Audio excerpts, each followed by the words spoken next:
Have you ever exhausted yourself with effort, only to end up with nothing to show for it? You watch immoral people climb upward while you stay at the bottom, and you soothe yourself with the same lullaby. You lack opportunities, your family has no backing, and society is unfair. But Nietzsche asks bluntly, if everything is the world's fault, then why are you still living by its rules? The truth is this: what holds you back is not circumstance, but the habit of hiding inside the victim role. When you blame, you feel comforted. When you feel comforted, you grow weaker. And when you grow weaker, you begin to resent. This content is not for people who only want a bedtime story. This is a coup inside your own mind, from reaction to creation.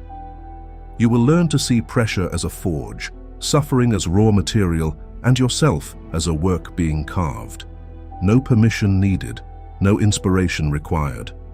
Only one decision. Today, will you live as the ruled or as the one who writes the laws of your own life? And don't leave. In the next part, I will point out 3 signs you are being domesticated by herd morality without even realizing it, along with a 7-day challenge to break the habit of procrastination. Many people will stop here and crawl back to their old life. Will you choose differently? Number 1. Cut off the victim role. You are not poor because the world hates you. You are not stuck because life is unfair more than it is for others. You are stuck because you handed the steering wheel to circumstance for so long that you forgot what it feels like to hold the wheel of your own life. Nietzsche gives what binds you a cold name: the victim mentality. It is not just a thought, it is a way of living. It is a convenient coat. It feels warm when you put it on, because you no longer have to take responsibility for what did not happen in your life. You only need one sentence: it's their fault. And instantly, your ego is anesthetized. Watch the moment you complain. When you say, "I don't have opportunities," you are doing something more subtle than you think. You are negotiating with failure. I allow myself to stay still as long as my reason sounds reasonable. That is the moment you turn your life into a courtroom, where you play the defendant and the defense attorney at the same time. You build an entire case to prove you are innocent.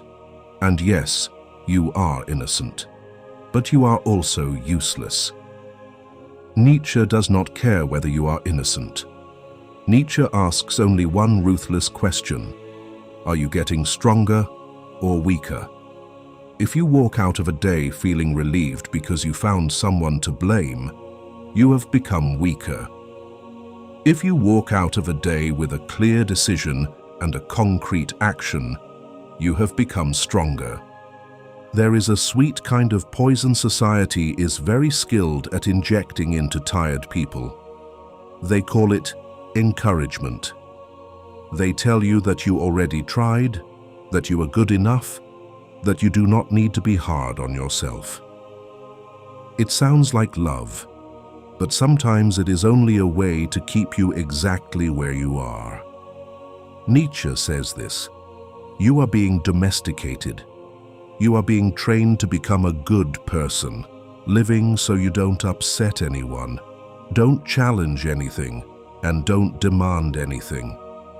And when you live like that, you no longer need an external enemy, because you have turned yourself into the prison guard. If you want to test yourself right now, leave a comment like a statement to yourself. Write one sentence you often use to blame, then immediately write the sentence you cannot escape. What I can do differently is. You do not need to write well, you do not need to explain, you only need to be real. Because the moment you dare to put a period on your excuses, you finally place the first period of a different life. Here, Nietzsche makes a reversal that is hard to swallow. When you blame, you are not only avoiding responsibility, you're also holding on to a dark kind of pleasure. Nietzsche calls it ressentiment, the resentment that accumulates when a person is powerless to act and then turns to judging. People cannot do it, so they condemn.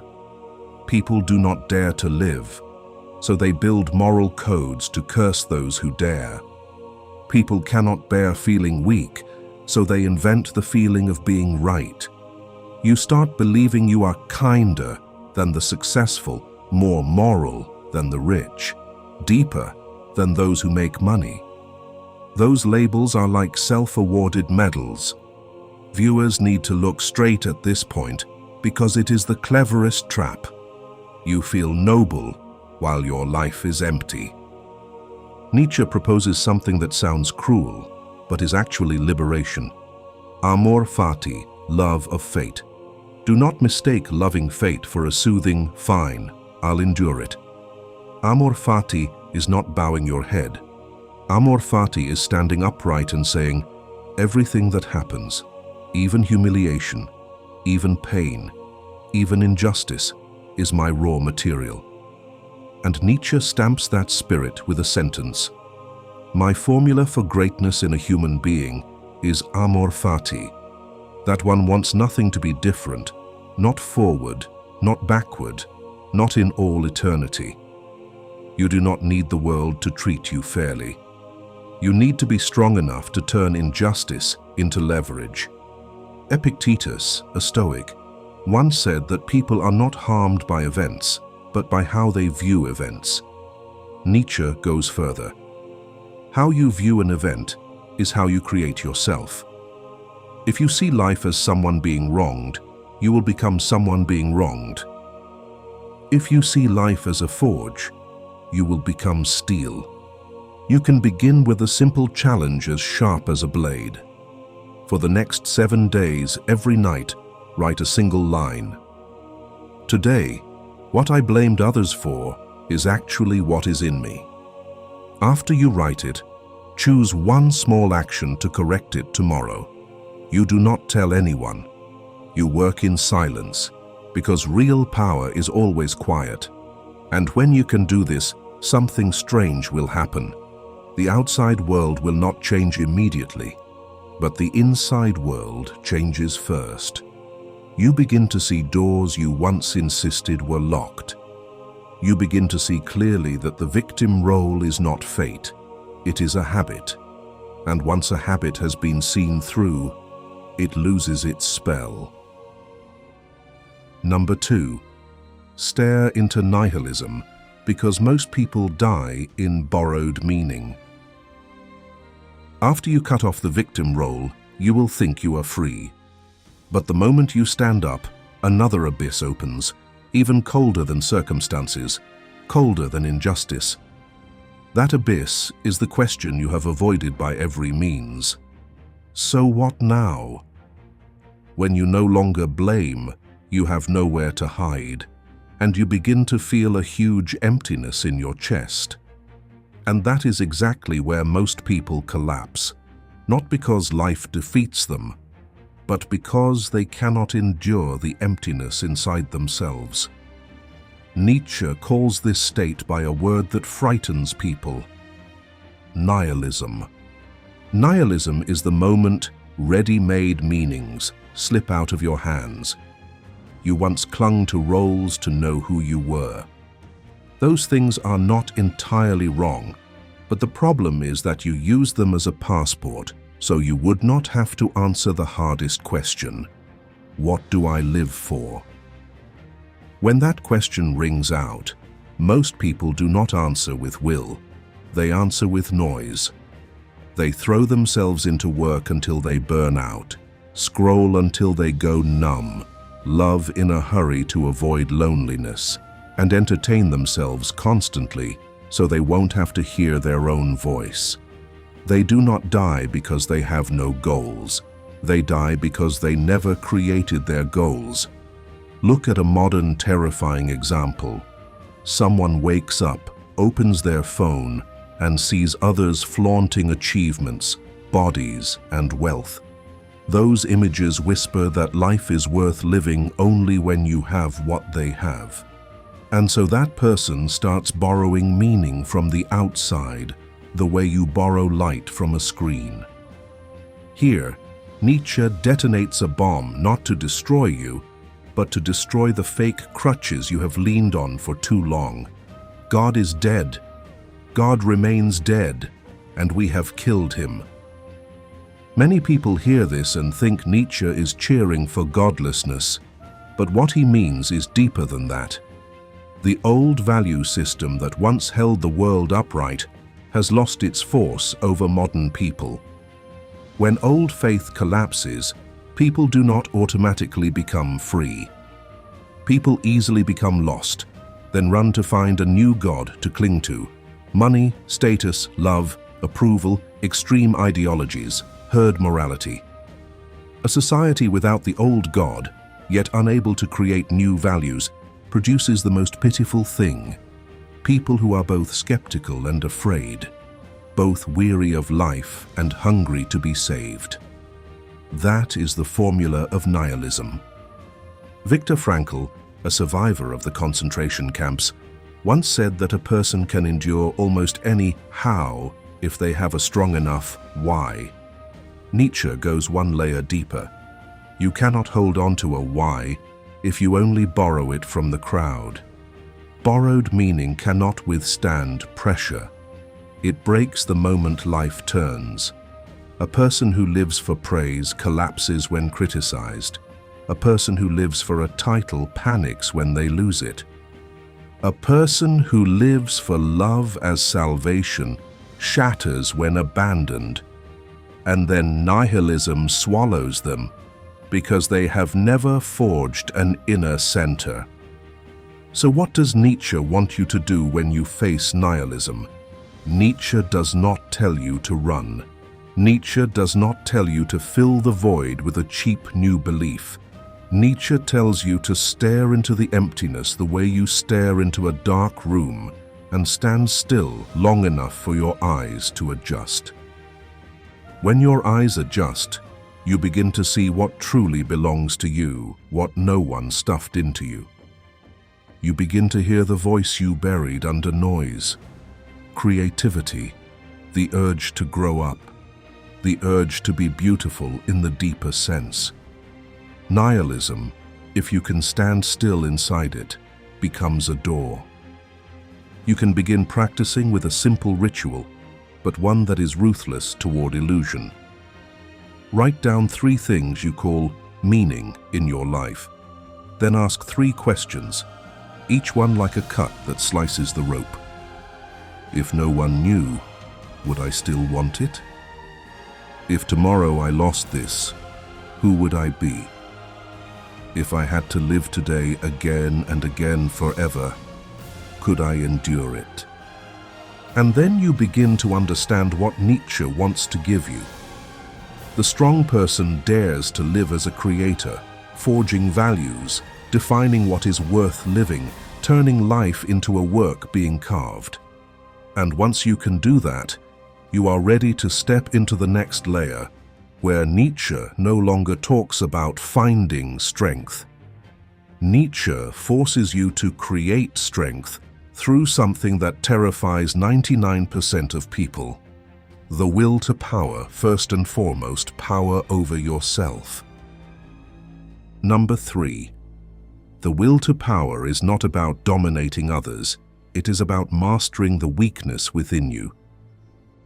Nietzsche introduces a term that many people misunderstand, then fear, then avoid: the will to power. You hear the word power, and you think of manipulation, oppression, and defeating others. But Nietzsche is not asking you to become a tyrant. Nietzsche is asking you to do something 100 times harder than dominating others, to dominate the weakness within yourself. And he condenses that entire spirit into a line cold as steel: he who cannot command himself shall obey. Ask yourself one question: who is giving the orders in your life? If your emotions give the orders, you will work when you feel inspired and vanish when you feel bored. If fear gives the orders, you will stay on the sidelines, watching life like a spectator, then comforting yourself with, "I'm not made for this game." If habit gives the orders, you will repeat the same days until one day you look back and realize your youth has leaked away like water. The will to power, in Nietzsche's sense, is the moment you pull command back to the center. You no longer ask, "Do I feel like it?" You ask, "What do I choose?" From a scientific perspective, the human brain is designed to conserve energy and avoid pain. It likes shortcuts, quick rewards, and certainty. But adulthood is where everything valuable sits on the far side of discomfort. Focus, discipline, responsibility, and building. When you lack the will to power, you get dragged around like a scrap of iron pulled by a magnet. That magnet can be a phone notification, an invitation, a cheap pleasure, or a sudden wave of sadness. You still think you are living by your feelings, but the truth is that your feelings are leading you around like a domesticated animal. Nietzsche saw this tragedy long ago. He did not write to soothe you. He wrote to tear off the mask. He spoke of strength as an art of self-formation.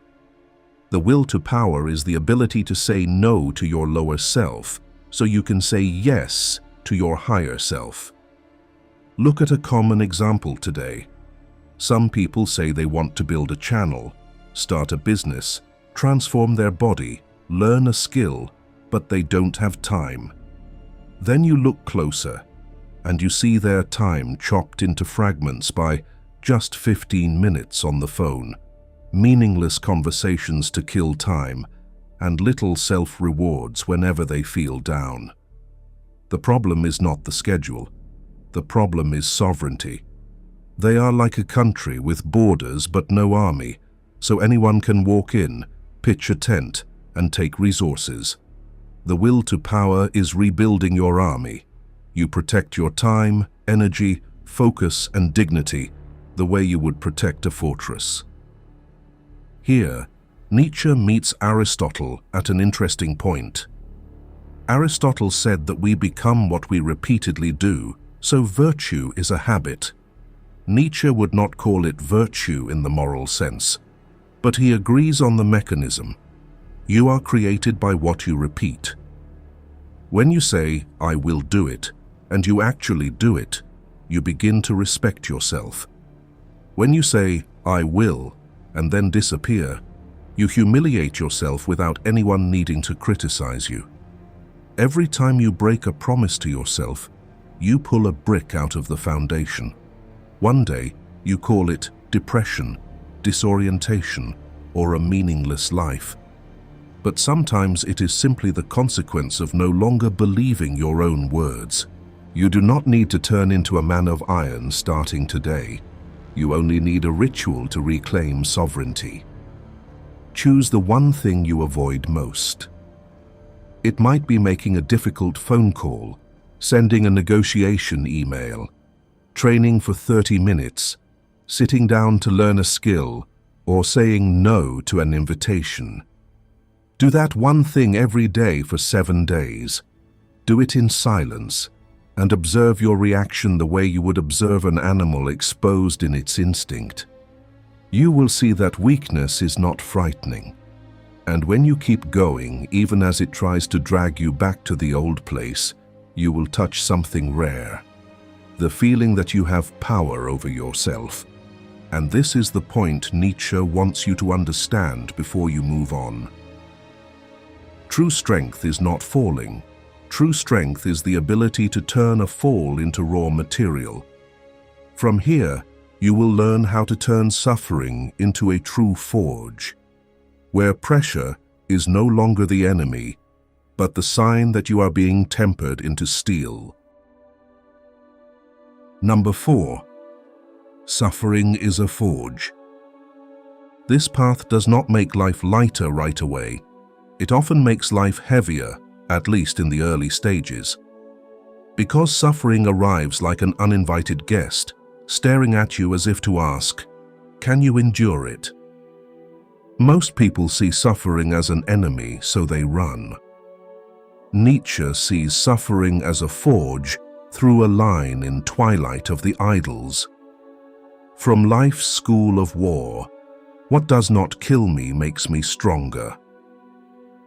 You must clearly distinguish between the two kinds of pain. There is pain that destroys and pain that trains.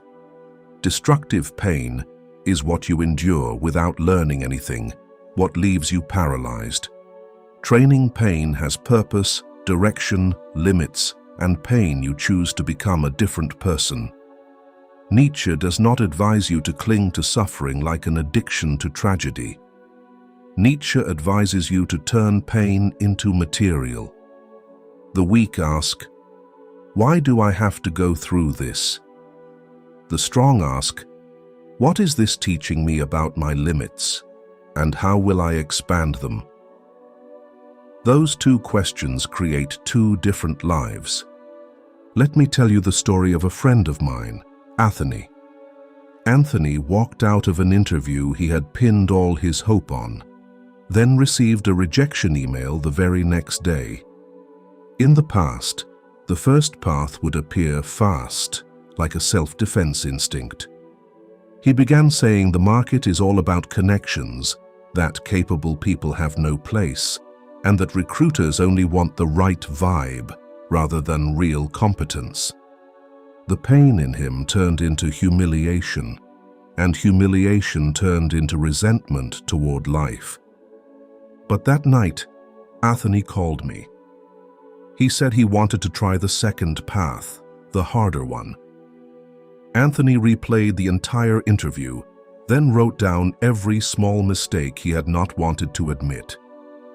The moment he stammered when asked about concrete results, the moment he spoke in circles to hide missing numbers, the moment he described his skills with, "I think I can," instead of, "I've done it like this." Anthony no longer used failure to curse the market. He trained his answers again, prepared his figures again, sharpened his competence story, and went to interview again as a calmer, clearer version of himself. Both choices begin with the same wound, but they end in two different fates. A wound can become acid that corrodes you from within, or fire that tempers you into steel. Nietzsche says the difference is not the fall, but how you read the fall. Nietzsche does not merely want you to endure like a statue, he wants you to transmute like an artist. You do not just survive suffering. You use suffering to shape your way of living, your standards, your character.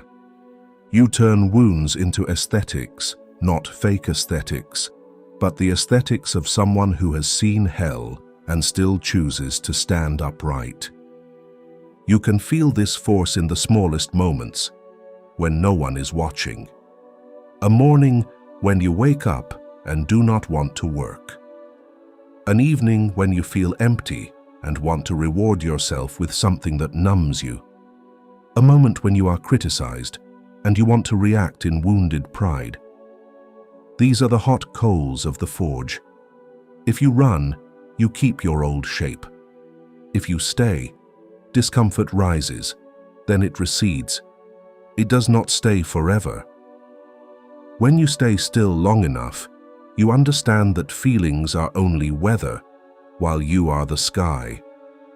Nietzsche once spoke of overcoming oneself as a continuous movement, not a single transformation. The forge of suffering is where that movement happens. You rise by deliberately raising your threshold for endurance. When you raise that threshold, you gain a privilege that 99% do not have. You are no longer intimidated by your emotions. You work even when you do not want to. You say what must be said even when you are afraid. You keep discipline even when you are bored. And you realize that real freedom is not doing what you like. Real freedom is being able to do what you choose, even when your weak self is screaming.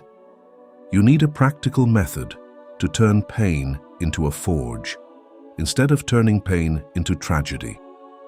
Choose the one task that pressures you most, the one you usually avoid, and put it on your calendar like an appointment that cannot be cancelled. Do it alone, in silence, and track 3 things. When you want to escape, what sentence you start bargaining with, and how discomfort changes if you do not run. You do not need to do it perfectly. You only need not run. When you do this repeatedly, you teach your nervous system a new lesson. I can endure. And when your body believes that, your mind complains less. When your mind complains less, you have more room to create and decide. Thank you for staying with me this far, because if you are still here, it means you are not looking for an anesthetic. You are looking for the truth. We have crossed half the journey, and from the next section on, everything will cut sharper, because I will point directly at the invisible strings the crowd uses to pull you back to the old place. If a sentence so far has hit something real inside you, leave me a small sign that you are truly listening by tapping like and hitting subscribe, so we can keep walking this path deeper, steadier, not just one flare-up that fades. Number 5, break away from the herd. Once you know how to use suffering as a forge, you will begin to change for real. And at that very moment, an invisible force will pull you back, not from an enemy, but from the people closest to you. You will notice them worrying about you more, advising you to not be so extreme, telling you to relax, reminding you that life is too short to be this tense. Those words sound like love, but sometimes they are the herd instinct trying to keep every fish in the same tank. Nietzsche calls that force herd morality, a value system designed to make the majority feel safe, while making anyone who wants to rise feel ashamed of their own hunger. Look directly at the mechanism. When you start living seriously, you become a mirror. A mirror says nothing, but it makes others uncomfortable because it reflects what they left unfinished, the promises they made and never kept, the dreams they betrayed. That is why when you talk about goals, they laugh. When you talk about discipline, they tease you. When you talk about change, they accuse you of putting on a show. They do not necessarily hate you. They hate the feeling of losing inside their own conscience. And to escape that feeling, they have 2 choices: either grow with you or drag you down so everything returns to normal. Nietzsche does not ask you to hate anyone. Nietzsche asks you to stay sober to the truth. If you live to be loved, you will always belong to the herd. Because the herd only loves you when you do not disturb them. The day you change, that love immediately comes with conditions. It turns into questions. Why are you doing that? Do you think you're better than us? Those questions are like a rope wrapping around your legs just as you start to run. And the most dangerous part is that you will feel guilty.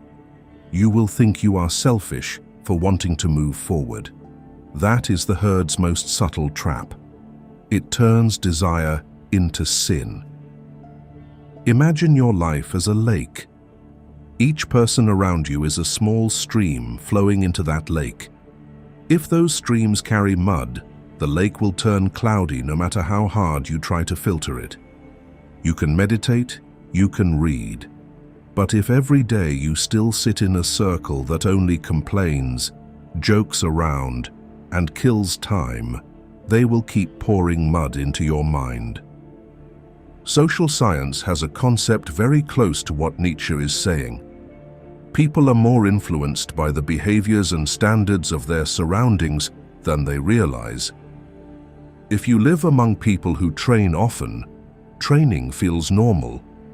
If you live among people who procrastinate, procrastination feels normal.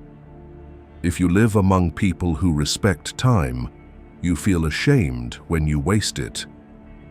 The environment not only shapes your choices, it shapes what you call your personality. You can recognize the herd through 3 very specific signs. The first sign is that they make you feel safe in a way that makes you weaker. After meeting them, you do not become clearer, you become more vague. The second sign is that they turn every conversation into an emotional garbage dump. They talk about injustice, they talk about bad people, but they never talk about how to raise competence. The third sign is that they are allergic to standards.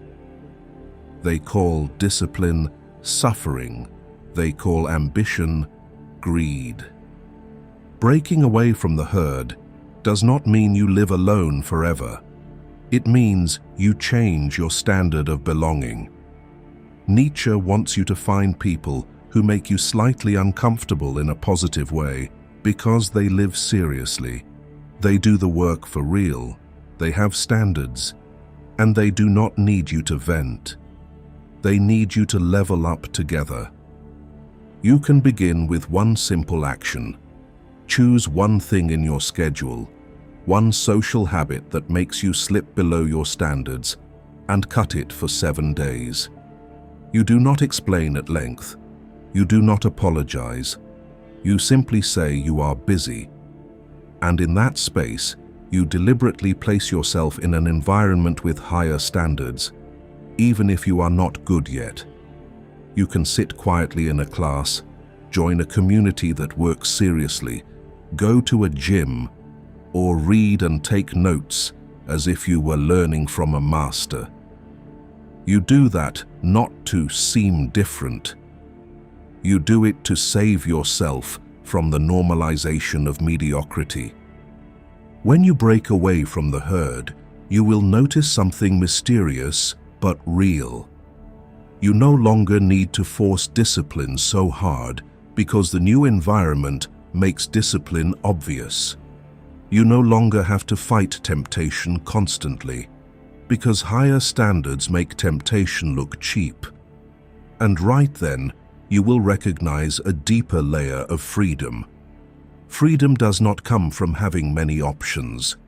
Freedom comes from daring to choose one path and paying its price. Number 6. Eternal recurrence, the question that snaps you out of procrastination. After you break away from the herd, you will have more silence. And that silence will expose the most persistent enemy. Procrastination disguised as waiting for the right time. You will catch yourself repeating familiar lines. I'll do it when things are more stable. I'll start when I feel inspired. But life does not run on vague promises. Life runs on repeated choices. Nietzsche posed a question like a blade to cut through every delay, and that question is eternal recurrence. Imagine a demon whispering in your ear in the middle of the night. It tells you that you will have to live this very life again, every detail, every day, and you will live it not once, but countless times, forever. How would you respond? Would you scream in despair, or would you say yes, like someone who has lived so truthfully that they do not fear repetition? Nietzsche is not asking to scare you. Nietzsche is asking to tear off the mask of a careless life. See clearly why this question is dangerous. It turns every small choice into an oath. If you knew you had to live today 10,000 times, would you still scroll mindlessly for 3 hours and tell yourself, I'll make up for it tomorrow? If you knew you had to relive the regret of not saying what needed to be said, would you still stay silent, just to preserve fake harmony?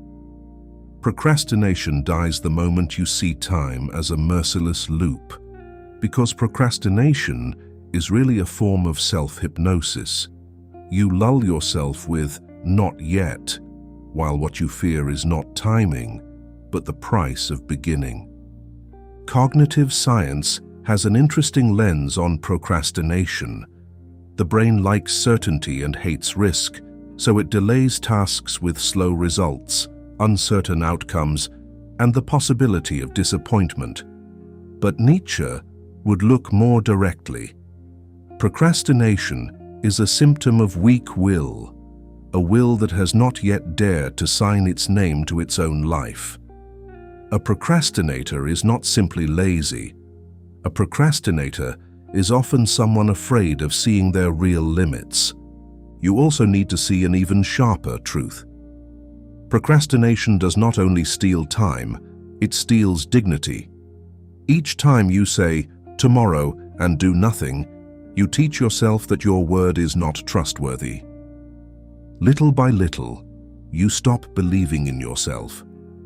And when you stop believing in yourself, you go searching for certainty from others, advice, encouragement, approval, and you slip back into the herd through a back door.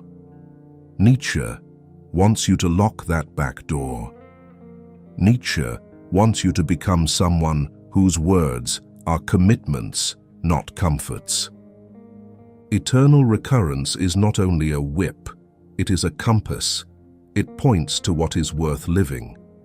If you imagine repeating something and you feel a deep kind of relief, that is often the right direction.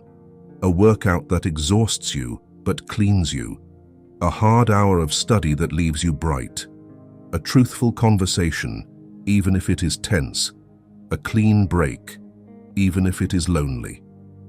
When those things repeat, they do not make you hate life. They give life shape. On the other hand, things that numb you, scroll you, drift you, when imagined on repeat, can make you suffocate. You do not need moral lectures to know that. Your body already knows.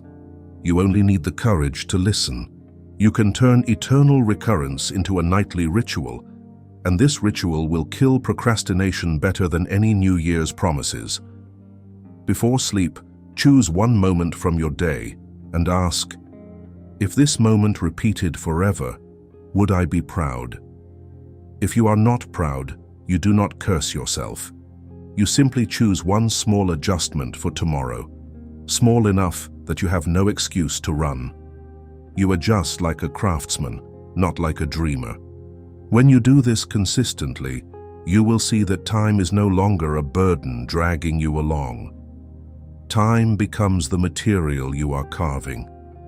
Nietzsche does not promise that this question will make you happy in an easy way.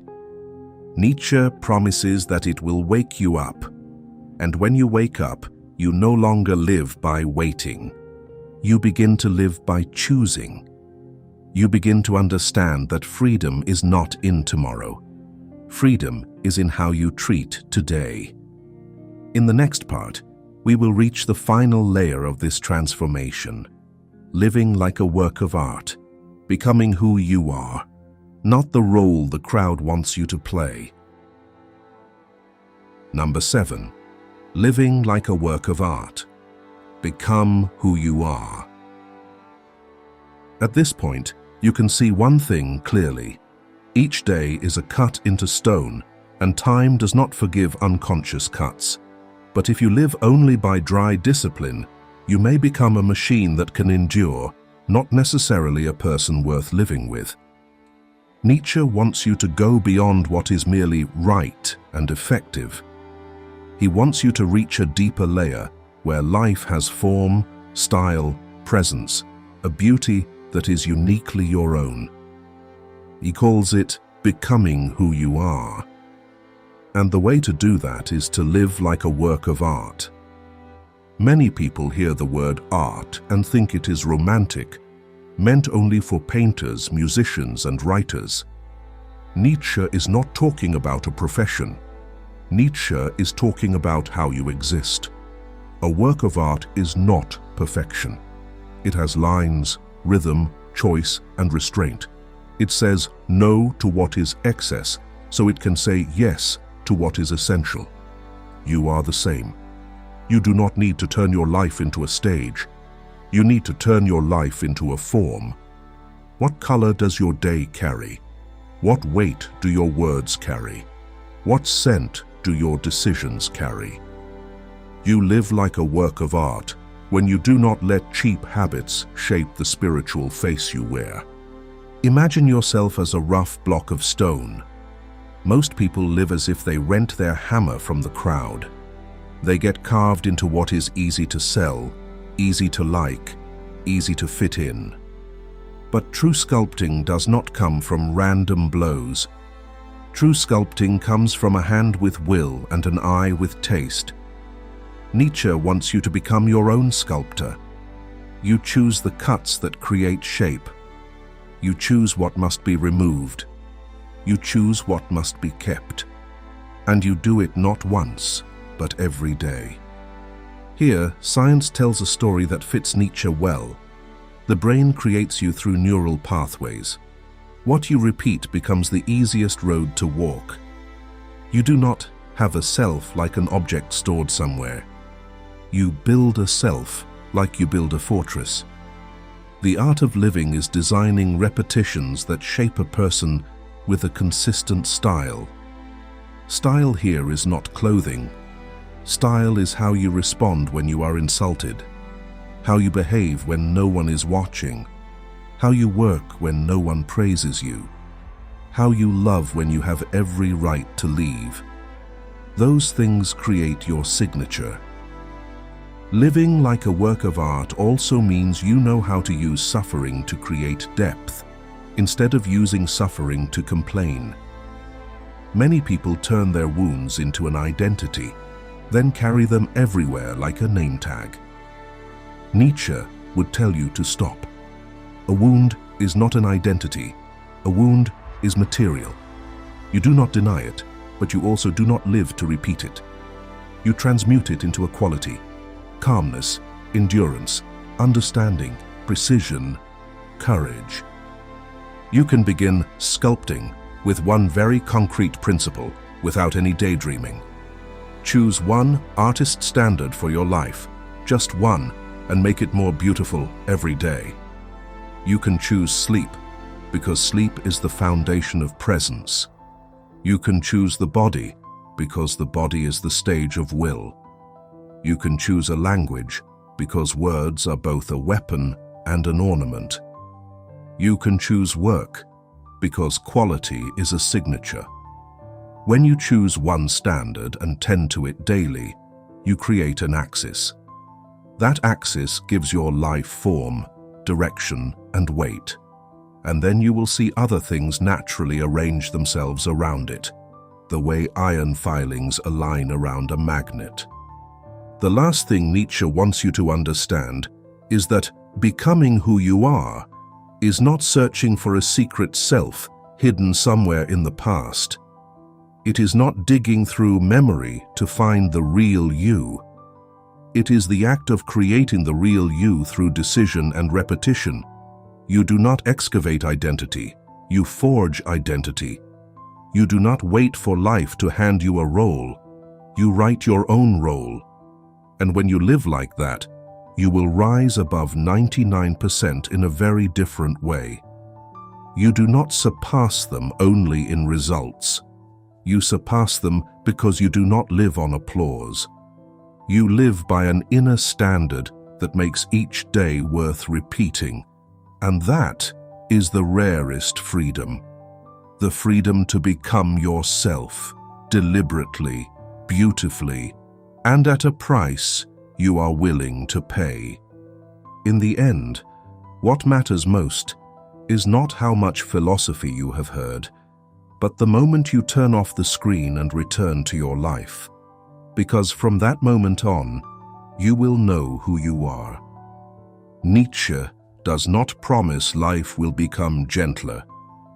Nietzsche only shows you a way out of something more frightening than poverty or failure. Living without form, without a center, without your own voice. If you have made it this far, you are standing at a threshold. On this side, you still have the right to make excuses, the right to make peace with mediocrity through a few self-soothing lines. On the other side, you begin living as someone who writes the laws of your own life, even if the price is loneliness. And the real choice is only one: you step through or you turn back. But from today on, you can no longer say you didn't know.